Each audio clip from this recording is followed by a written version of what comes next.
अस्सलामुअलैकुम। आप सभी का हमारे यूट्यूब चैनल पे वेलकम है। आज के सेशन में, आज के इस क्लास में हम मौलवी अब्दुल हक बाबाए उर्दू के बारे में बात करने वाले हैं। यानी बाबाए उर्दू मौलवी अब्दुल हक की मुख्तसर सवाने हयात के बारे में इस सेशन में गुफ्तगू होगी। साथ ही साथ में इनका एक मजमून है मखलूत जुबान, उसको हम लोग मुकम्मल रीड करेंगे।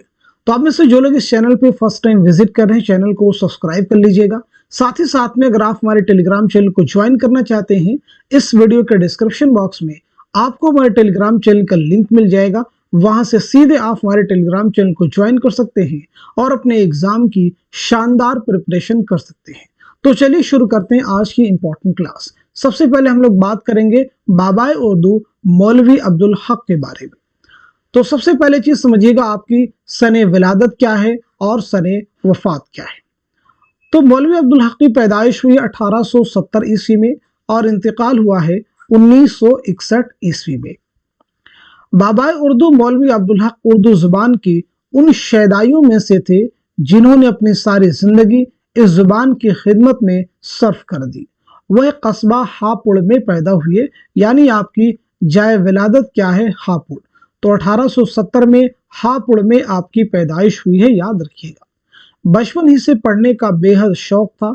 1894 में MO कॉलेज अलीगढ़ से BA का इम्तिहान पास करने के बाद पंजाब और हैदराबाद में मुख्तलिफ ओहदों पर फाइज रहे। उस्मानिया कॉलेज औरंगाबाद में बतौर प्रिंसिपल काम किया। उस्मानिया यूनिवर्सिटी में शोबे उर्दू के सदर और प्रोफेसर रहे। देखिए, ये चीज इंपॉर्टेंट है एग्जाम के पॉइंट ऑफ व्यू से। अंजुमन तरक्की उर्दू के सेक्रेटरी मुकर्रर हुए और जिंदगी भर इस इदारे की तरक्की और कामयाबी के लिए जी जान से कोशिश करते रहे। अंजुमन की जानिब से मौलवी अब्दुल हक की इदारत में एक सहमाही अदबी रिसाला उर्दू जारी हुआ। ये आप याद रखेंगे, रिसाला उर्दू किसने जारी किया, किसकी इदारत में जारी हुआ। तो आपका आंसर हो जाएगा मौलवी अब्दुल हक, जिसने तहकीकी, इल्मी और अदबी मैदान में नुमाया कामयाबी हासिल की। हैदराबाद यूनिवर्सिटी ने LLD और अलीगढ़ यूनिवर्सिटी ने डीलेट की एजाजी डिग्रियां देकर मौलवी अब्दुल हक की मजमूई खिदमात का एतराफ़ किया। आज़ादी के बाद वह पाकिस्तान चले गए और कराची में इंतकाल हुआ। यानी आपकी पैदाइश हुई 1870 में हापुड़ में और 1961 में पाकिस्तान के शहर कराची में आपका इंतकाल हुआ है। याद रखिएगा, मौलवी अब्दुल हक एक मुहक्किक, सवानह निगार, जुबानदा, लुगत नवेस, माहिर कवायद और साहिब तर्ज इंशा पर्दास थे। इनकी तहरीरों पर हाली का सबसे ज्यादा असर है।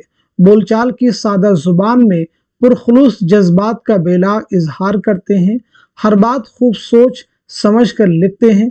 इबारत में उलझाव नहीं।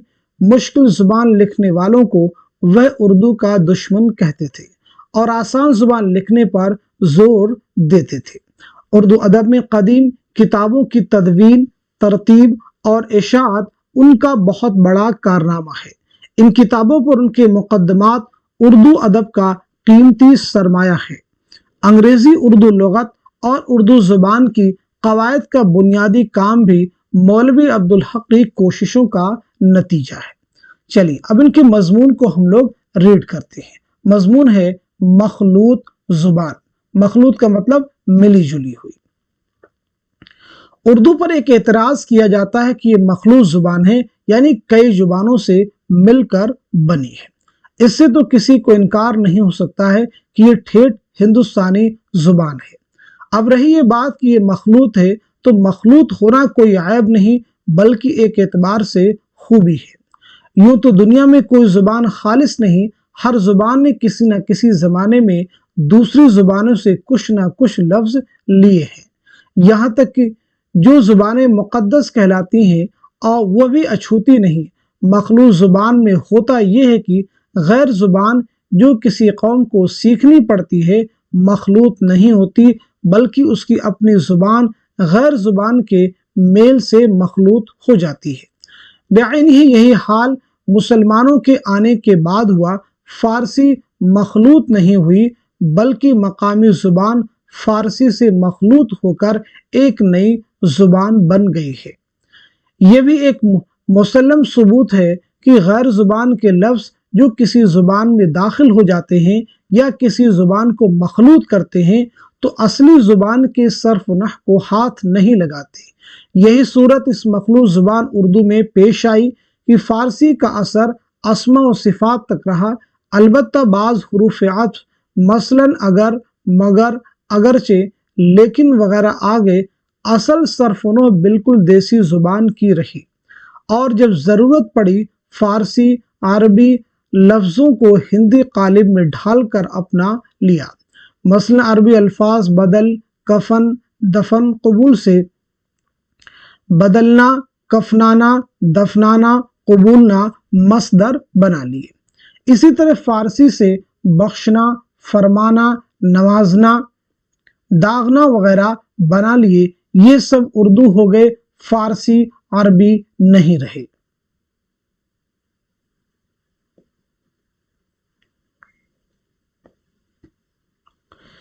विदेशी लफ्ज़ों से ज़ुबान ख़राब नहीं होती, बल्कि बरखिलाफ इसके उसमें वुसअत, क़ुव्वत और शान पैदा हो जाती है। ये सच है कि बहुत से गैर ज़रूरी अल्फाज भी बाहर से आकर दाखिल हो जाते हैं। गैर ज़रूरी से मेरी मुराद उन लफ्ज़ों से है जिनके हम माना लफ्ज़ पहले से ज़ुबान में मौजूद हैं, लेकिन मुतरादिफ अल्फाज से कोई नुकसान नहीं होता, बल्कि ज़ुबान में इजाफ़ा हो जाता है। और ज़ुबान की फ़ितरत कुछ ऐसी वाक़ई हुई है कि एक मुद्दत के इस्तेमाल के बाद मुतरादिफ अल्फाज के मफ़हूम में खुद ब खुद ऐसे नाजुक फ़र्क वाक़ई पैदा हो जाते हैं जिससे ज़ुबान की लताफत बढ़ जाती है और जो लफ्ज़ पहले गैर ज़रूरी समझे जाते थे ज़रूरी हो जाते हैं। ये ख्याल भी सही नहीं कि विदेशी अल्फाज से ज़ुबान बोझल और भद्दी हो जाती है। वह लफ्ज़ जो गैर ज़ुबान से आकर दाखिल हो जाते हैं वह इस नौइयत के होते हैं कि ज़ुबान में पूरी तरह खप जाते हैं और उनकी अजनबियत बिल्कुल जाती रहती है। इसलिए वह ज़ुबान पर बार नहीं होते, बल्कि उनमें और देसी लफ्ज़ों में आसानी और वुसअत पैदा करते हैं। इंसानी ख्याल की कोई थाह नहीं और ना उसके तनव्वु और वुसअत की कोई हद है। ज़ुबान कैसी ही वसी और भरपूर हो, ख्याल की गहराइयों और बारीकियों और नाजुक हरफों को सेहत के साथ अदा करने में कासिर रहती है। और यही वजह कि उनकी अदा करने के लिए तरह तरह के जतन किए जाते हैं। मुतरादिफ अल्फाज ऐसे मौक़ों पर बहुत काम आते हैं। मुतरादिफ अल्फाज सब हम माना नहीं होते, उनके मफ़हूम और इस्तेमाल में कुछ ना कुछ ज़रूर फ़र्क होता है।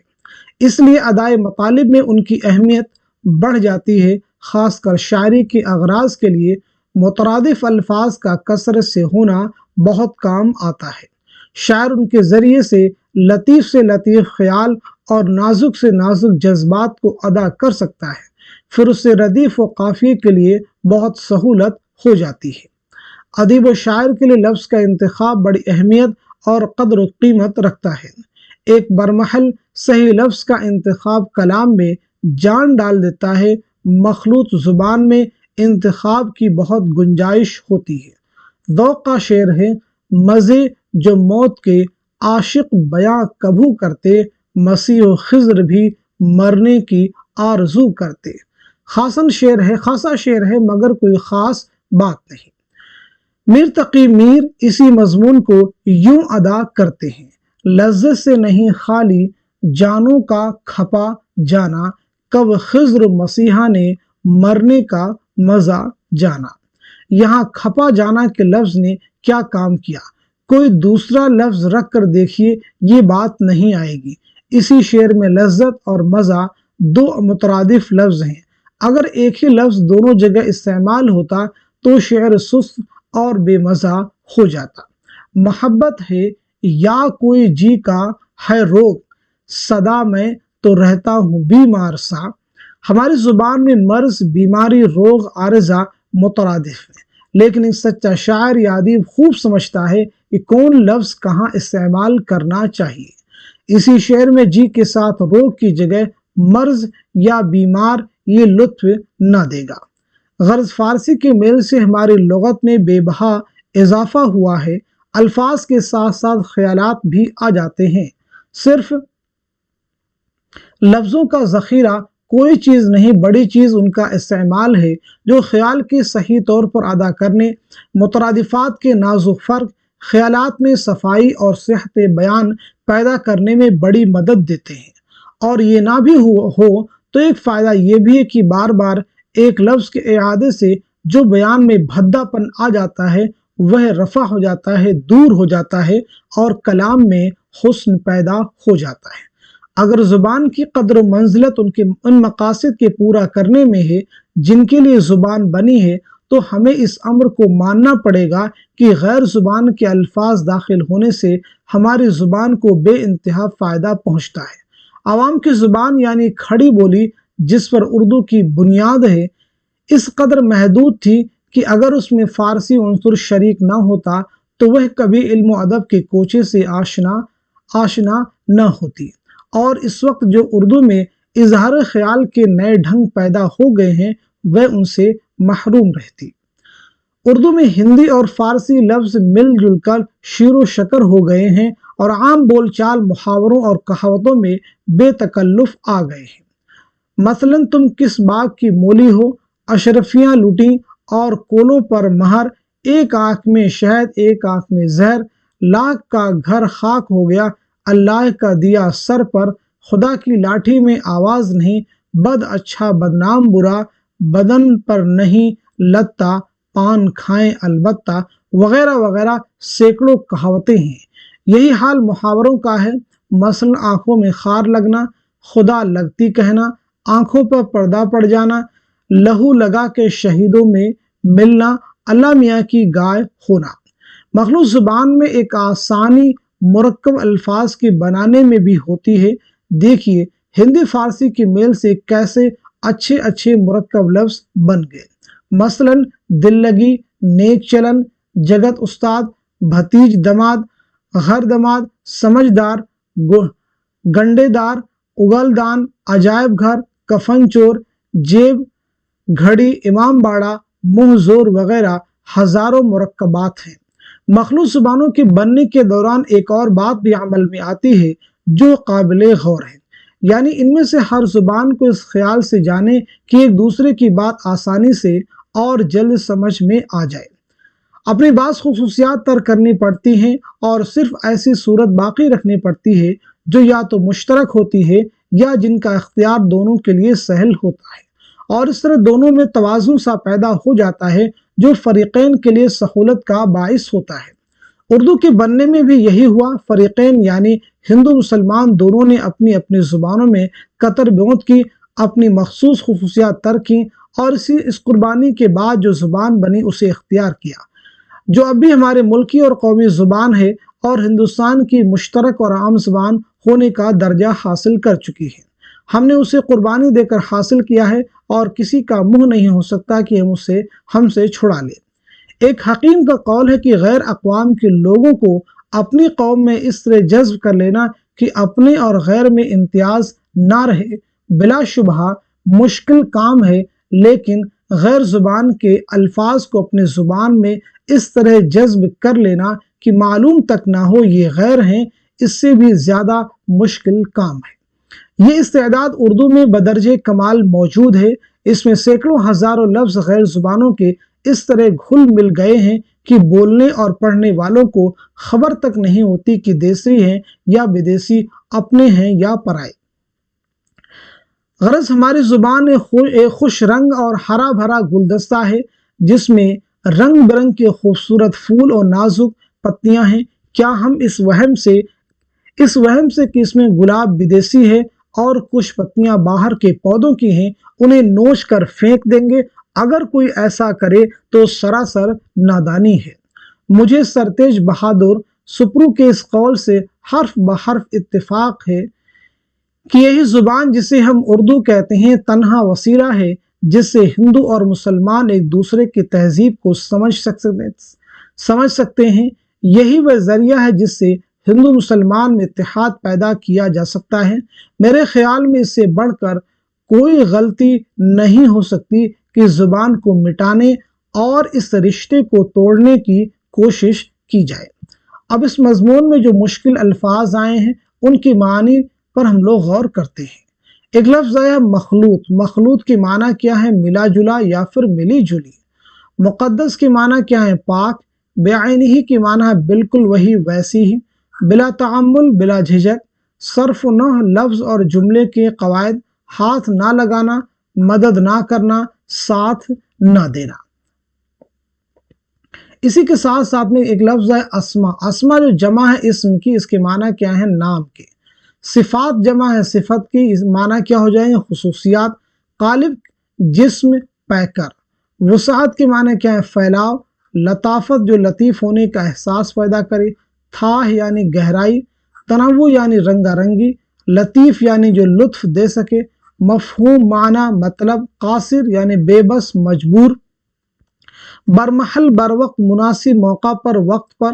بے بہا بہت قیمتی انمول۔ صحت بیان بیان کا صحیح ہونا۔ اس کے بعد دیکھیں اعادہ کا مطلب ہوتا ہے دہرانا۔ رفع کرنا یعنی دور کرنا۔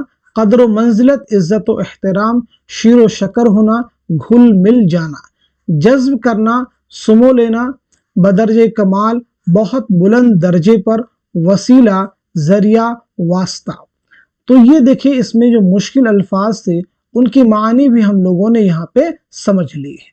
تو آج کی اس کلاس میں ہم لوگوں نے بات کی ہے مولوی عبدالحق کی سوانح حیات کے بارے میں، یعنی آپ کی سن ولادت کیا ہے، سن وفات کیا ہے، اور اس کے مضمون، آپ کے مضمون کو بھی ہم لوگوں نے مکمل ریڈ کیا ہے۔ مضمون ہے مخلوط زبان۔